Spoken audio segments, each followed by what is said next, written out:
Günaydın, nasılsınız? İyi misiniz? Hoş geldiniz dersime.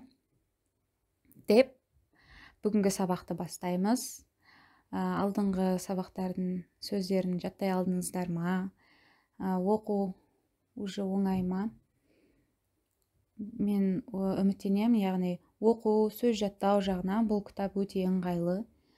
Яғни бірнеше фразаны, бір 3-4 фразаны 1-2 апта жүріп оқитындай кітап емес. Өте ыңғайлы кітап. Өзіме қатты көмектескен. Сол себепті де жалғастырамыз сабағымызды. Бүгін келесі бет 11-ші беттен бастаймыз мына жерден. Бүгінгі қолданылатын сөздерге ağaç жатады.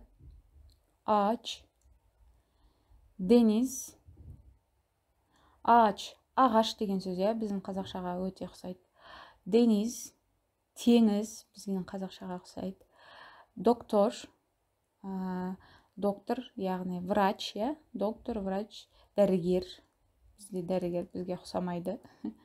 Дүния, дүние деген сөзге ұқсайды.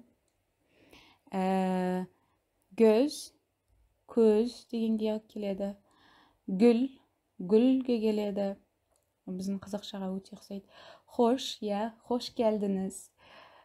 Хош болдық. Хош, жақсы дегенді білдіреді. Хош. Бізде де бар ғой, хош иіс, өте хош, жақсы. Күш. Күш деген бұл қос біздің қазақшадағы. Мектуп. Мектуп хатты білдіреді бізде. Мүдір.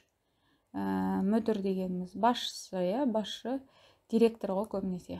Бастық, басшы, бастық. Ода, бөлме.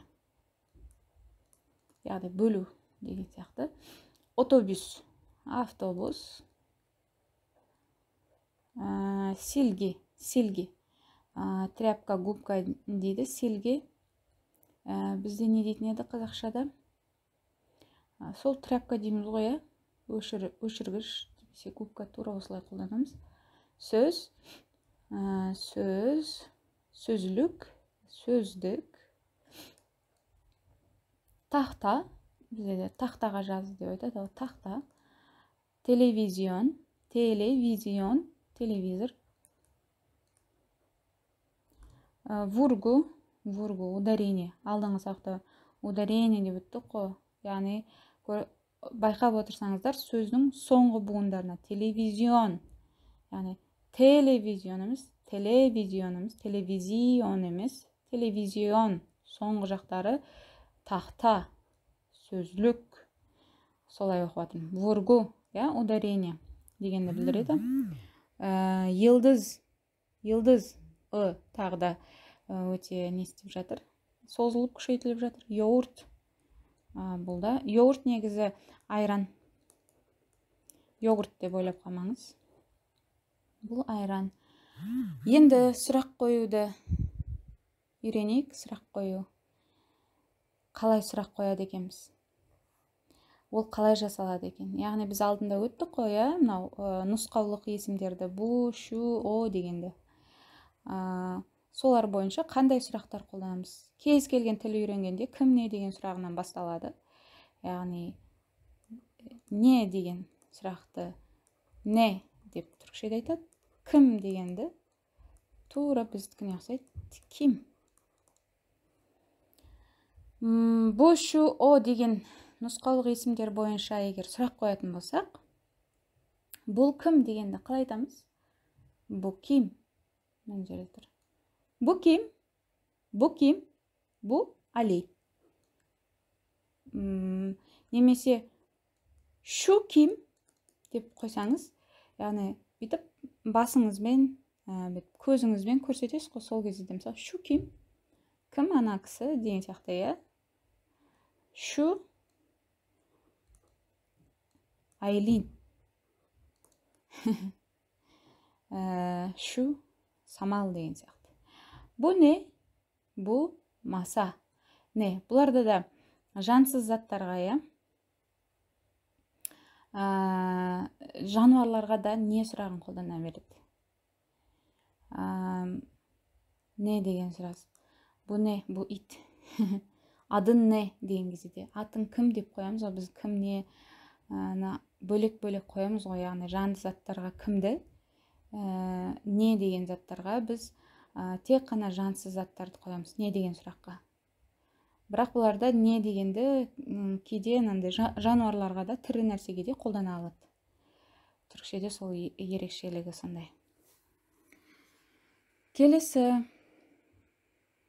беттер негізі кітапта түсіндірме ретінде өте көп ережелерді жазып, анықтап көрсеткен. Мен сіздерге уже қысқаша түсіндіру жұмыстарын жасаймын.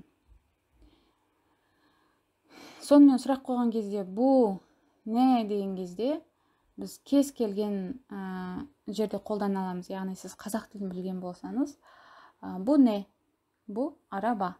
Бұл не? Бұл калем. Шу не? Шу чанта деген сияқты қолдану өте оңай. Бұл не? Яғни ешқандай қосымша жалғау, жұрнақ деген нәрсе жоқ. Сол себепті де ол оңай. Енді қосымша көбінесе ретінде көпше түрі өте маңызды. Біздегі лар, лер, жұрнақ сияқты бізде де бар ғой, лар, лер. Бұл жұрнақтардың ережесі тура біздікіндегідей жуан дауыстыларға лар жалғанады, жіңішкелерге лер. Жуан дауысты дыбыстарды білесіз. А, О, У, жіңішкелері де Е, И, Ү, Ү. Яғни зат есімдерге енді осы сөздерді жалғайтын болсақ, көбінесе сөзді буынға бөлеміз. Соңғы буын жуан болатын болса, онда біз жуан жалғауды жалғаймыз. Егер жіңішке болса, жіңішкені жалғаймыз. Араба сөзден бастап көрейік. Мына жерде мысал берген. Маса, масалар, яғни соңғы буын. Kapı, kapılar. Televizyon, televizyonlar. Okul, okullar. Okulға қарап. Тура сол сияқты çiçekler, şehirler, sözler, gözlükler. Оңай. Астындағы сөздерге енді мына жаттығуға, 2/1 жаттығуына өзіміз өздігімізден жұрнақтарды жалғап үйренеміз. Бірінші сөз араба. Араба. Арабаның соңғы буыны жуан жалғаймыз. Арабалар. Masalar. Öğretmenler. Sıralar. Aileler. Kediler. Dersler. Pencereler. Çiçekler. Babalar. Çantalar. Müdürler. Defterler. Dolaplar. Evler. Şehirler. Öğrenciler. Kitaplar. Silgiler. Otobüsler. Kalemler. Doktorlar. Köpekler. Cetveller. Tahtalar. Güller. Oğullar. Ağaçlar. Yani соңғы буыны жуан болса, лар, жіңішке болса, лер. Өте оңай.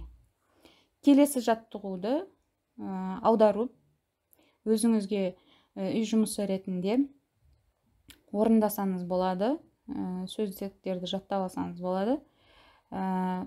Бұл жердегі сөздерді жаттау өте оңай. Мысалы, стол дегендер қолданылды. Ит, терезе, машина, көлік па? Дос, студент, оқушы, көше, дәптер. Алдыңғы сабақтарда да кездескен. Оның түркшесін сол алдыңғы сабақтардан да егер қалдырмай қарап жүрсеңіз, оп-оңай есіңізге түсіре бересіз. Осы кітаптың ыңғайлығы осы жерде. Тыңдағандарыңызға рахмет. Келесі сабақтарда кездескенше.